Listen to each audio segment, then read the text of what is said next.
Hello there, this is Courtney, and I know the lighting is a little bright. My house is super sunny, and so there's just nowhere to get away with that. I don't look like I'm on in big spotlights. So I wanted to talk to you a little bit today about hosting yoga workshops. And so I get this question a lot, and I have a lot of people who want to jump right in from teaching classes to doing workshops, and they may or may not have much experience. And I wanted to give you some kind of starter points for that.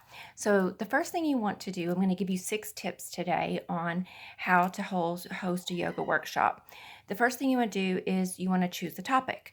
And so maybe you want to teach on hip openers, or you want to teach on maybe just chakras or yoga for depression, whatever it is that you want to teach on. You want to pick a topic. The second thing you want to do is you want to start out teaching short little mini workshops. I call them intensives. And what you would do is you'll just plan like a 2-hour block or 2.5-hour block. And I'm going to give you how to break that down in just a minute. Oh, Cleveland wants to help. He matches my clothes today. He's such a big old fat kitty. So keep it short. When you haven't done a workshop before, this is a good way for this is a good way for you to get started and to get your feet wet and to understand what it's like to do the planning, the marketing, the curriculum, etc. So you're going to keep it to 2.5 hours. You want to pick a time and a location.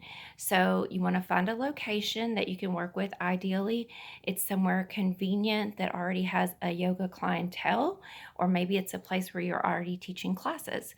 The time ideally should be mid-morning or mid-afternoon or evening. You want to avoid the you want to avoid lunchtime and dinner time types of times. So mid-morning, say 9:30 to 10 or 11 to 12, or 2 to 4:30, or maybe 6 to 8:30 or 6 to 8. Those work really good, or even 6:30 to 8:30 would work. And so you want to pick a time where people aren't going to be hungry or worried about dinner or worried about getting their kids to and fro. Also, you want we've already do time and location. Fourthly, when you are doing your presentation, there's 3 main areas you're going to plan. You're going to give some time for introductions. You're going to give some time to do a presentation on your topic. And then the third thing you're going to do is you're going to have a practice. In this, there needs to also be a short amount of time for Q&A. Now, if these tips are helpful to you, keep looking. I'm going to have more tips for hosting workshops, events, and retreats. I myself I've lost count of all the workshops I've taught. I would say it's well over 100. I've put on retreats. I did retreats for about 7 years. When I just got tired of doing them, I quit. But I will have lots of tips and tricks.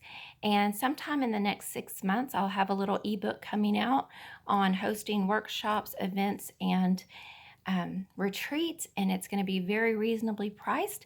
So keep watching for more information, and I hope this has been helpful. Have a wonderful day. And if you like this content, please like and subscribe.